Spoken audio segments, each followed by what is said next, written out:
As I became CEO, it just was essential to hire people who complemented my skills and weren't afraid to challenge. I need them to challenge me. I need them to say, no, they think this is more important than that. And I need to listen and react. What are those most important challenges? Sometimes you see a problem and you want to go for a solution that accomplishes what you think the answer should be. And that's not the way to approach it. Here are the 5 problems that we're faced with. We need to solve all 5 of them. Go figure out a plan. It's up to you to figure out what to work on. It's not really an important problem that you should be working on. You can do it. You could accomplish something. You could publish something. If it's not on mission, we're not going to do it. My guest today that I actually just finished interviewing is Dr. James Downing. He participated in my last book called The Future Leader, and he's also going to be featured in my new book, Leading with Vulnerability, which will be coming out in the coming months.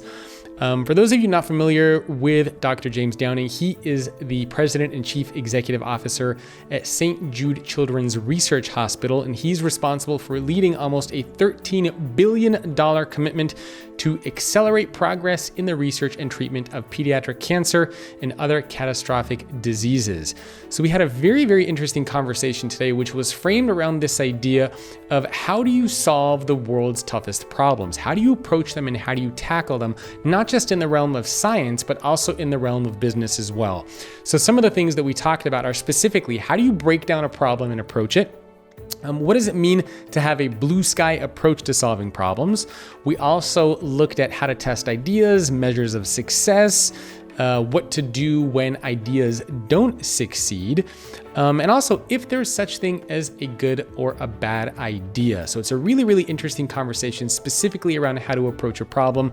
If you are a subscriber to Leading the Future of Work Plus, and you can subscribe, by the way, on either Apple Podcasts or on Spotify. If you are a subscriber on either of those places, then you will get access to a bonus episode with Dr. James Downing, where we talk about how to connect people to the work that they do and some specific strategies that you can use and go with for that. So again, that's only available to subscribers of the show, which is available on either Apple Podcasts or on Spotify.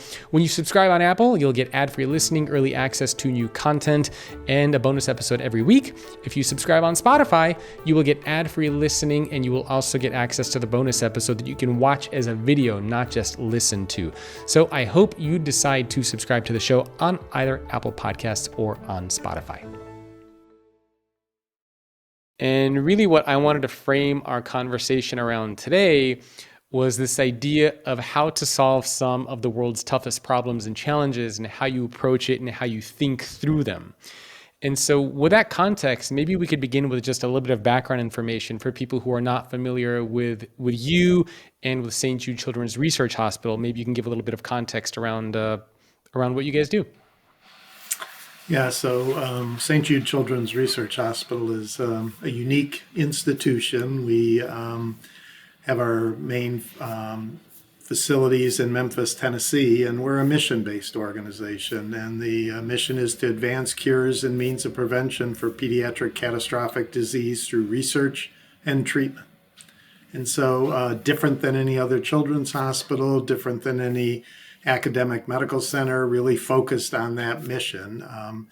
And I've been at the institution for 37 years. Wow. Came as sort of a young man to develop myself as a scientist and sort of wandered my way through the organization and just completing my 9th year as CEO. So been a long and interesting journey, and I've seen the institution from a small place when I first came of somewhere around maybe less than 1,000 employees to today over 6,000 employees, a massively different campus and a strategic plan that calls for an additional 2,300 employees and almost $2.3 billion in new construction over the next 5 years. So Wow.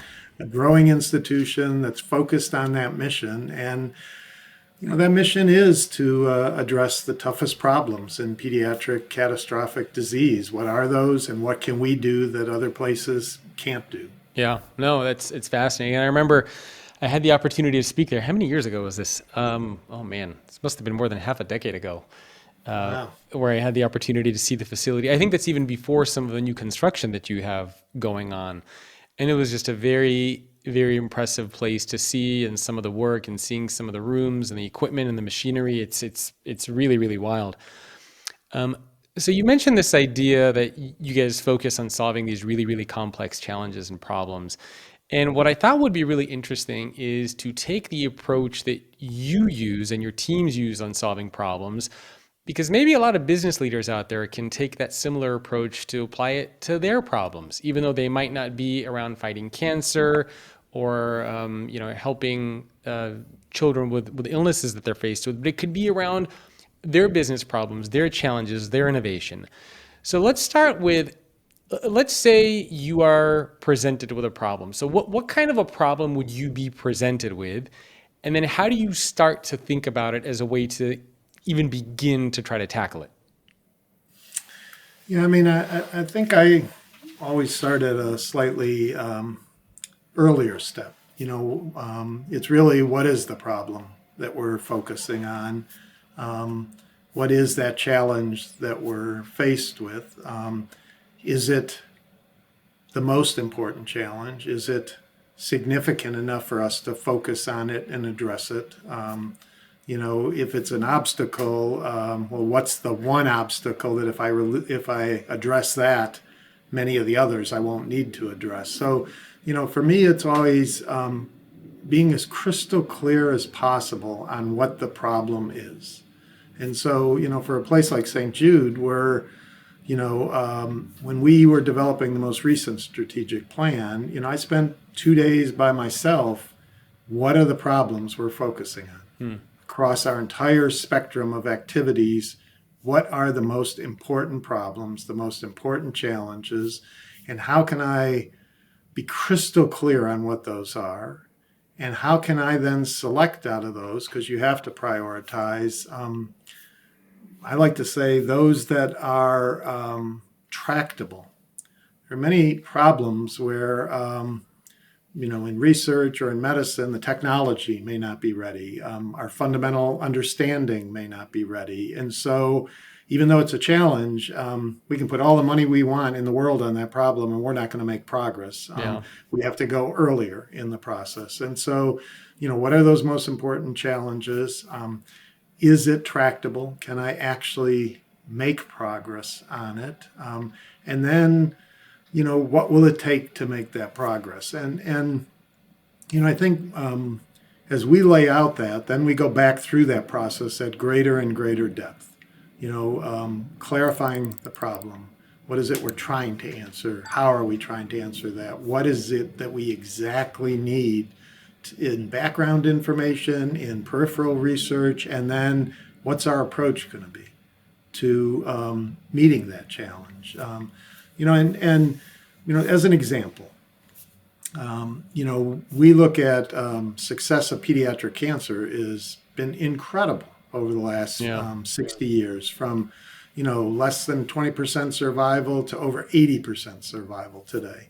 So the problem, though, is when you look at that, that still means 1 in 5 children in the U.S. or in developed countries are going to die. And so how do we cure those incurable cancers? And so then you start thinking, well, okay, I know sort of what they are and I can name what they are. So let's just focus on that cancer or this cancer or that cancer and see if we can make progress. And it's like, no, we can't do that.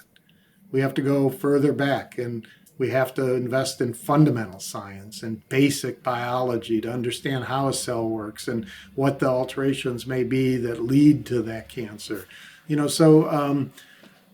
Sometimes you see a problem and you want to go for a solution that accomplishes what you think the answer should be. And that's not the way to approach it. It really is it tractable? What aspect of it is tractable? Can I address that? And then is it worth the effort to address it in the bigger picture of what you do, what your organization is? And so we look at the problems we're addressing as an organization, but then we also have problems that interfere with what we're doing.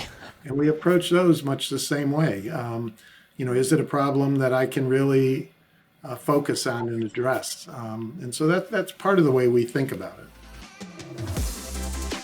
With hybrid work as the new normal, how are you collaborating securely and making sure your data is safe in the cloud?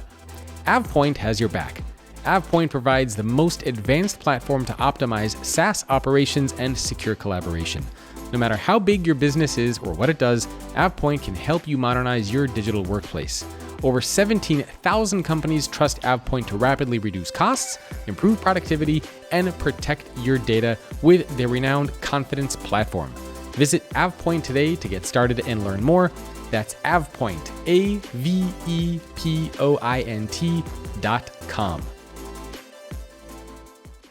So walk me through this idea of, is it even worth doing? Because I don't think that's even necessarily something that a lot of leaders think about, right? Like, is that problem worth solving? I think the traditional approach a lot of people have is, here are the 5 problems that we're faced with. We need to solve all 5 of them. Go figure out a plan. And it sounds like your approach is, well, wait a minute. Let's take a step back and figure out, can this problem still exist? Do we need to tackle it? So how do you think through that? Because what happens if you don't tackle that problem? Does it just continue to exist and just keeps floating around out there in the world? And the vast majority of problems you're going to address, they're not emergencies. Yeah. We're not at a code. There's not somebody arrested on the table, and we've got to get the heart going and get circulation going and get respiration going. You have time to stop and think and evaluate before you move and before you jump. I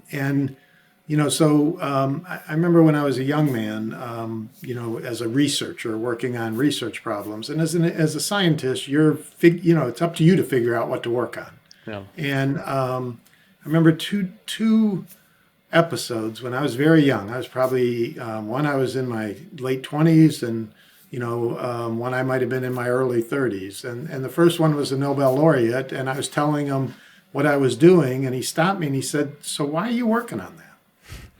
And I think pretty clearly what he was saying was, this is not really an important problem that you should be working on. You can do it, you could accomplish something, you could publish something, but why are you working on it? And so, I answered and went through the day, but that night it hit home what he was saying. Probably about 10 years later, I was meeting with a senior investigator. I was visiting somewhere, giving a talk, and he just made it crystal clear. He says, I only work on really important problems because I don't have much time left, and I'm not going to waste my time. I'm only going to work on what I think is important.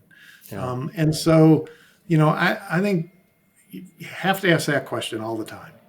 And then you have to ask, in these 5 problems that are sitting in front of me, is there one that if I address that, I won't have to address some of these other problems? They'll become irrelevant. And if they are, then you've got to go after that. And that's that idea of the one thing. I think there's a book written on it that what's that one thing that if you do that, most of the other things won't be required. And so, I think that pause, being utterly clear on what the problem is, writing it so that it has sharp clarity and you've thought it through. And, often you'll say, this is the problem. It's like, no, that's not the problem. Think a little deeper. Okay, this is the problem. No. Think even deeper, lay those out, and then assess, is there one that won't make the others irrelevant? And is the one I'm going to choose important enough for me to spend my time on, or my company's time on to address? So let's say you pick that problem. So it seems like first step is you kind of get all the problems together, so to speak, and then you need to define which is the one that you should be tackling first. And it sounds like you do that through a series of questions that you ask yourself around which one, if I don't tackle, would make me irrelevant, which ones, kind of like are not going to be life-threatening or that I have time to tackle versus which ones I don't. So it seems like the constraint there is mainly around time, resources, and kind of even ability to go after that problem to begin with. So once you identify that, what's next? So I'm a business leader at a company. I brought my team together. We found 5 problems, and I pick one, maybe 2. Maybe it's around growth. Maybe it's around creating a new product or a service, or getting into a new market. I've spotted the problem. What do I go after next? There are, again, different ways I think about it. First, even in establishing the problem, I spend time by myself. I spend a lot of my time thinking and getting my thoughts together. But then immediately it's to my senior leadership team because I might be completely wrong, Yeah. right? And I need them to weigh in. I need them to challenge me. I need them to say no. They think this is more important than that, and I need to listen and react. I like to say a lot of times I throw out good ideas, but they always come back much better by that process of them weighing in. Then if we've decided this is an area we've got to go, the next step is, do we have the expertise to move forward on this? And so we have to critically assess, do we have the expertise? Do we have to hire consultants to get us more information? Do we need to establish collaborations, outside of our organization to move forward? Do we need to spend time acquiring knowledge to then convince ourselves we have enough to go forward? So I think, again, that's a critical element. Often it's just hire consultants and let them come and tell us what to do. Yeah. That's a complete mistake, right? Because that's being lazy. And so it's better for the senior team to dig in and to say, well, what do we know about this? How might we approach it? Do we have the expertise? Do we know who might be logical collaborators? Or is this an area we're completely ignorant on and we do need to hire consultants? And if we have to go that route, we need to ask ourselves, is this something we should be taking up? And so we always ask ourselves, one way we structure on new initiatives, what does the world need? Do we have the expertise to address that or not? Is it on mission or not? And then can we raise the funds to make it sustainable, as long as it needs to run to solve the problem or address the problem? And so we look at the intersection of those four things as really that next step. If we know it's something the world needs, next step is, do we have the expertise to do it, or can we acquire the expertise to do it? But if we can't, then we shouldn't be doing it. And if it's not on mission, we're not going to do it, in the end. And then we do have to worry about the economics of it. Yeah, I like the step in there that you included about the challenge, the challenge process, where a good idea becomes better after you throw that out there. And I don't know, I wonder how many leaders actually do that. I feel like a lot of leaders inside of companies say, hey, here's the idea. It's my idea. It's a good idea. Go with it. Because letting other people challenge you requires a little bit of humility and vulnerability. And I remember when we talked a little while ago, you told me that you used to not be the kind of leader who was so open to that, right? You used to be more, what's a nice way to put it? More commanding control, more kind of like, So can you talk a little bit about that transformation that you went through and why this idea of being challenged and being okay with that is so important? And how did you even get to be okay with that without letting ego get in the way and getting upset? Yeah, I mean, for me, it was more of a leadership journey. I was a scientist running my laboratory, and so you're in charge of your lab, but you're training younger people to do things, and you're, getting input. But rarely is there anybody in the group that knows as much as you, and so you're, almost a teacher and a mentor to everybody in the group. Then I set up a molecular diagnostics lab at St. Jude. This is almost 30 years ago. Wow. Again, I knew what I was doing, right? And so I was able to assemble a bigger team and able to set up that lab. But then I took over as chair of the Department of Pathology. I didn't know what I was doing, right? There were aspects of the job I had no experience. And I realized immediately, I needed somebody to help me who could be a confidant, and I needed to open up to learn on a constant basis from everybody.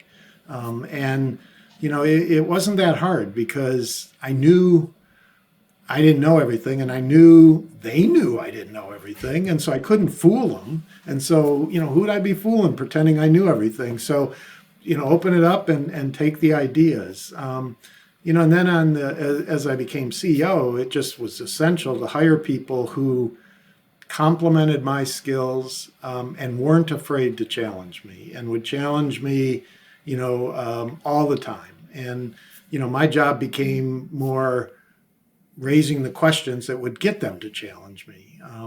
And then I will say, I sort of say, be careful in hiring consultants and think through your own. But an example where we hired a consultant that actually opened our eyes even more was as part of our strategic planning process, we set out the problems, and then we establish work groups across different streams of workforce and operation.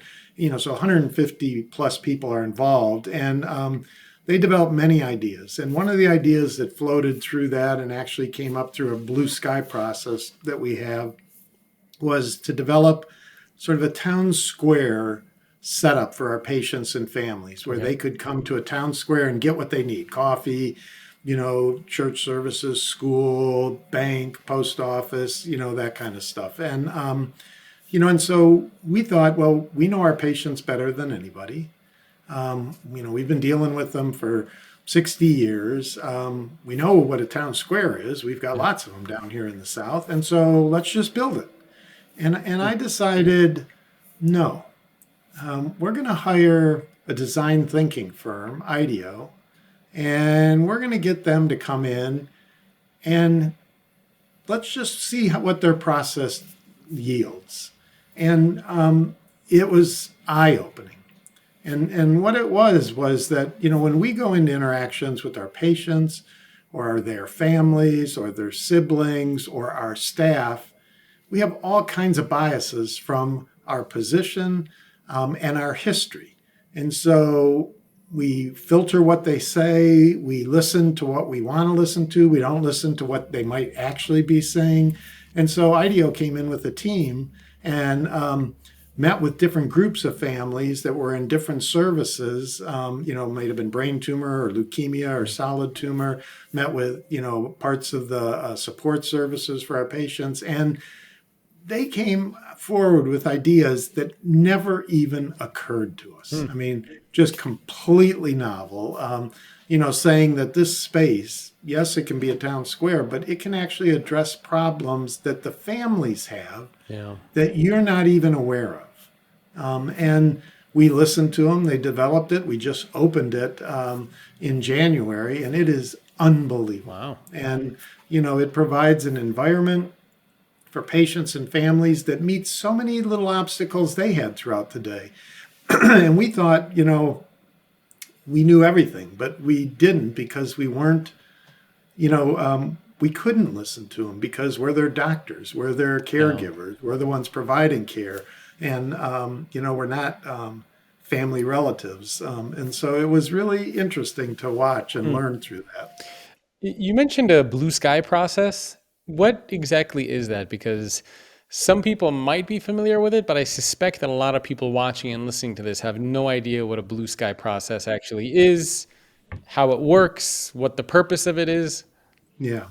So when we have a strategic plan, for ours, it's just a 6-year cycle. Some people may say that's too long, but for biomedical research, even today, it's not too long. It takes a while to recruit people, to establish programs, to do research, et cetera. And so we have a 6-year plan. We have absolute defined goals for that plan. We develop goals every year. We meet every quarter. We see our progress against that, and we allocate resources based on the goals that we've laid out in the strategic plan. And they're very, very ambitious strategic plans across cancer, non-malignant hematology, infectious disease, pediatric neurologic diseases, across our workforce, across our global efforts. But as we develop that plan and we then publish it and everybody starts watching it and we develop new goals every year, we realize there are new opportunities that are going to arise that are not in the plan. And these may be major new initiatives that just aren't in the plan. And so let's start what we call a blue sky process. Anybody can come forward with an idea that is significant, of significant impact, either for our workforce, for our mission, or for our patients and families. And they can apply with a single sheet. Here's what my idea is. It goes and gets evaluated by a series of committees that look at it. So the first year we had 21 proposals that came in, and none of them got funded. You know, we evaluated them, some came forward, and in the end, none got funded.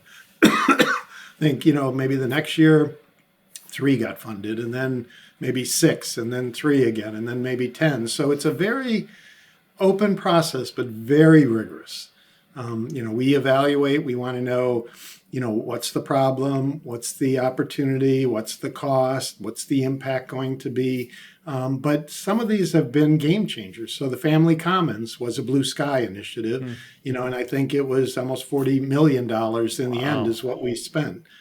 We had one that we call Seeing the Invisible in Protein Kinases. So this is a structural biology proposal to look at transient structures that exist in protein tyrosine kinases that are major targets of drug that have developed in precision medicine. And, you know, our chair of structural biology was able to show on a single kinase that he could detect new transient structures that gave us mechanistic insights into how drug resistance occurred. And so he did it on one kinase, and we said, well, what about doing it on all of them? And, you know, you could see him first think that's crazy and then think, well, wait a minute, maybe we could do that. And so he put forward a blue sky. It got evaluated internal. We assembled an expert panel from outside the institution, and then we funded it at $50 million over 6 years. Wow. And it's going to be a game changer. You know, our pediatric neurology initiative was a blue sky proposal. You know, so there's a number of big ones like that, and there are others that are much smaller, but still impactful. And so it is a process that gets everyone excited. It brings new ideas to the table that are fresh ideas that are coming up every year, but you have to be incredibly rigorous on it. You know, again, is it really important? Is it going to have lasting impact? And I'll say one of the blue sky initiatives, just to show the expanse of this, well, 2, actually 3. So one was our St. Jude Cloud, which is a cloud with Microsoft and DNA Nexus that has all of our genomic data. And so it's the largest repository of pediatric cancer data in the world. And that came out of a blue sky. We have one we announced last December. In our global efforts, one of the obstacles is patients can't get access to quality drugs for cancer treatment. So can we provide those drugs free of charge? And so $200 million to this program. We announced last December in collaboration with the World Health Organization. We're negotiating with UNICEF to be part of it, and we'll provide drugs free of cost ultimately to 50 low and middle income countries. So game-changing efforts that come out of this blue sky that just weren't relevant at the time we developed that strategic plan 2 years ago, but they come up now. So, you know, a way of constantly searching for new ideas, for new innovation, and providing a platform to do it with money set aside so that it's not disrupting the business practices you've already set up. And everyone can participate, you know, from faculty to staff across the institution. So it brings great, I think, excitement. It brings people at all levels thinking, I can contribute to the overall mission of this organization.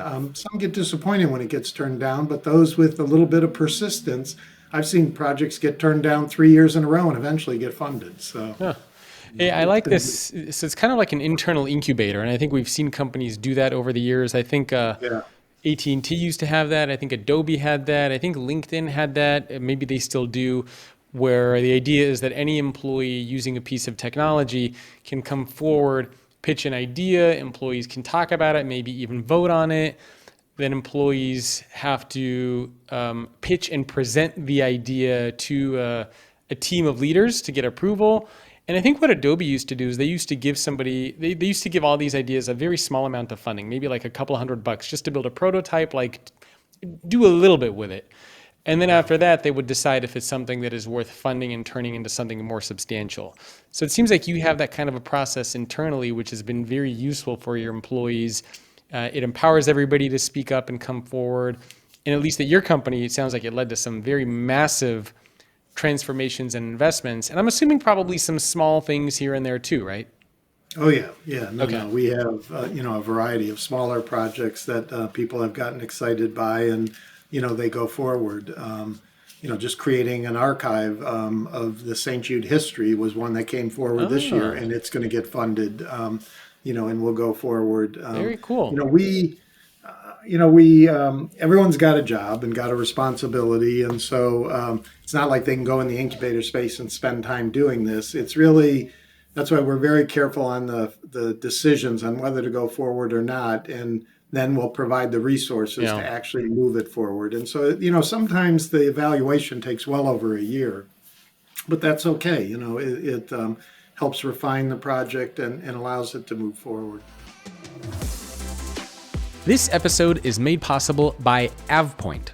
No matter how big your business is or what it does, AvePoint can help modernize your digital workplace by rapidly reducing costs, improving productivity, and protecting your data with their renowned Confidence platform.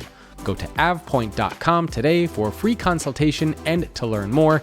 That's avepoint.com, avepoint.com. So getting to the next step of how you approach a problem. So you kind of go through this process, you have this incubator, you have Blue Sky. I suppose the next logical step would be to test ideas or to test solutions before maybe going all in into those ideas and putting in a lot of money. I mean, you mentioned some pretty big investments into some projects, whether it was the one with IDEO, you mentioned $200 million into making some of these drugs free. But with such a large investment, there's obviously always a downside, right? That maybe, like, what happens if you would have put that $200 million and realized like there's no way to do that? Like, how do Yeah. you test to see if that's something that you can actually do? Yeah, it's a good question. And, what we typically do on all these larger funded projects is we want a phased approach, right? And so, in the global platform for access to childhood cancer medicines, it's 200 million, I think, over 6 years. But the first phase was really a deep risk analysis and you know, um, setting up of a secretariat within the incubator space in the World Health Organization. What would that look like? What would the governance of Mm. that be? And is that acceptable to the World Health Organization and to St. Jude? As the two principal founders of this. And so, that involved, it did involve, experts from that had set up the Global Fund, a variety of other people. The next phase or part of that initial phase, development phase, was also how would we get drugs? And so what would a procurement agency look like? Who are the players in that space and how would we select them? So again, different experts participating in that process. Then once we buy in, okay, so we're going to set up this secretariat. We are going to set up a contract with this procurement agency. We know what the drugs are we're going to buy. Now, who are the initial pilot countries? So we'll start with 6 countries. Eventually go to 50, but we're just going to start with 6. And so then there's a rigorous process on how to choose those 6 countries and talking to their government, talking to the physicians within there, making sure that they're participating in the St. Jude Global Alliance so we know the level of care. Then we'll bring them on campus. And that'll occur in April and have a logistics meeting. How's it actually going to work in the port of entry and into the last mile, into the hospitals? Okay. And so sometime in December, we'll finally announce those pilot. Then it'll grow a next phase, slightly larger. And then ultimately at the end will be those 50. And then at the end of that, we will open it up to external funding because it will need additional funding to grow Yeah. so that all low and middle income. So each project, even the protein kinase was sort of phased in. One before all of this was the Pediatric Cancer Genome Project, and it was pilots, not pilots, but phase 1. You're not going to phase 2 unless phase 1 actually shows yield and productivity, and is returning what you think it's going to return. But I've been surprised. The vast majority of these have actually worked. And part of it is the rigorous evaluation up front. Yeah. If they don't have preliminary data, especially on the biologic or experimental ones, we're not going to go forward. We want to see that there's a high likelihood that the basic concept's going to work, and so now, okay, let's apply it to this, or let's scale it to a level that's never been thought of before. It seems like the phased approach is the best way to do it. It's safe, and I suppose if something happens during one of those phases, then you can kind of take a step back and decide if there's a solution, or if you need to reevaluate or kind of kill the project or whatnot. So it's not like a all in, all at once investment. You kind of take it in these steps, which I think is obviously very, very smart. Another way that we foster innovation or expanded efforts at St. Jude is something we call our research collaboratives. Okay. And so this is not sort of incubator stuff on campus. This is the basic concept was, are there gaps in our knowledge that we think need to be filled for us to be able to make progress against pediatric catastrophic diseases? And if we can identify what those gaps are, do we have the expertise to address that gap or not? And if not, can we assemble a team of experts from around the world to actually address it? And so we call these research collaboratives. And so we've funded 6 of these now. And the last one we haven't announced yet, but it is sort of the gap is identified by faculty here at St. Jude. Okay.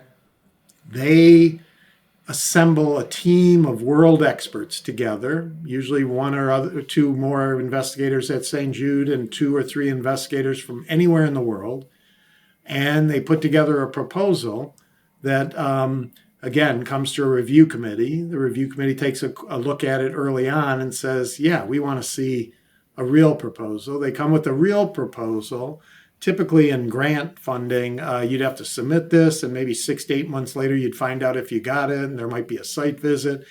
We, during COVID, had them present online, and, within a couple hours, we say funded or not funded. Yeah. So it's a relatively quick decision, but these are, significant dollars, more than $10 million over the course of each of these projects. I think $110 million dedicated to this research collaborative program over the next 5 years. And just incredible work. And so the last one involved, Nobel laureate from Duke, 2 professors from Stanford, from a couple from St. Jude. We've got investigators from Mass General, Dana-Farber, big group. Great people from all over coming together. But again, ideas that come up and are worth investing in. Yeah.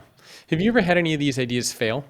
So something you've invested in and either, I don't know, ended up not working, or I don't know, something happening, because I'm assuming not every idea you invest in is always going to turn out perfect. So any failures or stories that you can share from those? Yeah, I mean, I think, not so much a failure of judgment by any individual or even an organization, but a failure of a technology to actually produce the way one thinks it would produce. So, new technology comes out and people say, oh, it's going to solve all these problems. And you end up investing in it and it doesn't, right? And so, for us, our early foray into drug development, there was a push for high throughput screening and large libraries. And, you throw them at your target and you're going to find lead compounds. You'll be able to modify them and develop a lead compound and push that forward to be a drug. Most of that went nowhere. Almost nothing came out of that. It's a bad target or a bad lead, or, insufficient opportunities to move it through chemistry, or not that many people actually interested in even doing it after a while. And so there are these high throughput screening facilities all over the country at every major institution. Most of them ended up shutting up. They just shut down because they didn't yield what people thought they were going to yield. Yeah. They yield a lot of noise.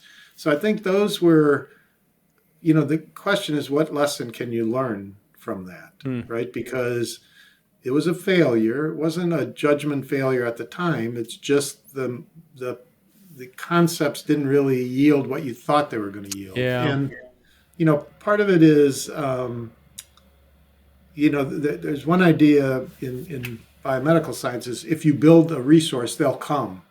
That's just not true, right? Unless they have a need and a use for it, they're not going to use it. And so you need to be careful, because you can build big resources and nobody uses it, and that'll be a waste of time. Yeah.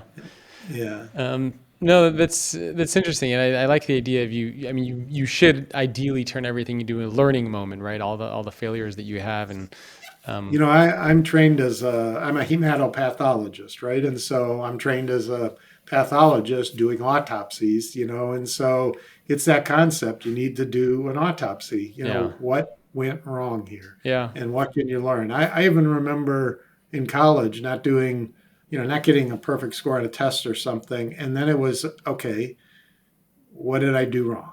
Yeah. Well, how did I miss this question? Was I prepared? Did I skip over this? Did I go through and what can I do differently next time? And I think, in any decision, it's never a unanimous success, right? There's always some failures built in there, and it's better not to just, sort of brush those off. It's better to stop and think about them. And what can I learn from those? I was wondering if the scientific method, you think, can be applied to the business world. So for people who are not familiar with the scientific method, I actually pulled it up here because I knew I would forget it. So define a question to investigate, make predictions, gather data, analyze the data, and draw conclusions. I think those are the 5 steps there. Yeah. Do you so think I have 6, and I'll tell you the difference. Oh, okay. I guess first is I'd love to hear your 6 steps. And second, is this approach only applicable to the science world, or can business leaders who are running companies that have absolutely nothing to do with anything related to health or medicine, can they use this approach as well to solve their business problems? Yes, I think it can be used for everything. I think it is a way of thinking clearly. And so I think, as I said, what's the problem? And you got to be crystal clear on that. You would not believe how many times a scientist isn't clear on it. We see young scientists all the time, and, well, I'm working on this. It's like, I don't think you are. Let's stop and really think about what the problem is you should be working on based on this loose idea you just put out to us. So, making that problem as clear as possible. You then, what is your hypothesis? Do you think it's caused by this or that? And then you set up experiments to acquire data. Is this true or that true? You draw conclusions. You analyze that data. You draw conclusions, but you're not done then. And this is the last step that isn't in there, but it's the most important step. When you have a conclusion that you think explains, what your problem was, or what the solution is to your problem, you then stop and do everything you can to prove that conclusion wrong. And if you can't, it might be right. But most people just take it as right, and they then go to the next step, and they end up building houses of cards. And so I like to tell all young scientists, you can never be too rigorous. Yeah. You need to spend your energy. Once you see you've got a result, don't trust it. Do everything you can to prove it wrong. And if you can't, okay, you can feel a little more confident. But there's so many results out there, both in business or in decision making or in science, that are wrong, and you didn't spend that extra energy, that extra discipline to prove that it really is right, because you can't prove it wrong. Yeah. So I think that's important, and so you can't go forever. You got to eventually make decisions in business, but be careful, right? When you say I should go this way, there's nothing wrong with sleeping on it and coming back and asking again. Well, what might be the worst possible scenarios that would make this outcome completely unlikely? And then how likely are those scenarios? right? I mean, how can this go bad? And think through that. And you may realize, oh my God, these two are likely to occur, so my decision down the stream might be very bad, and Yeah. let me rethink it. Is there such thing as a good idea or a bad idea? Or are all ideas good until proven otherwise? Yeah, you know, I think it's probably better to be open that all ideas are just ideas, Yeah. and do they fit into the temporal, spatial, framework at that time to be good or bad or doable or not doable. I think it's a bit dismissive to say that's just a bad idea and we're not going to pursue it. I Yeah. know many times I've done that. That's just crazy. Why are we doing this? I'm going to fight this. And then it's like, well, stop. Might you learn something from that? And it's sort of like, yeah, just let it go. I may actually learn something from that idea. So, I think it's better to watch them play out, and they'll declare themselves, right, whether it's a good or bad idea. How important is the idea of, or this concept of measures of success? This gets talked a lot about in the business world, right? How do you know if an idea is going to be successful or not, or a product or service will be successful or not?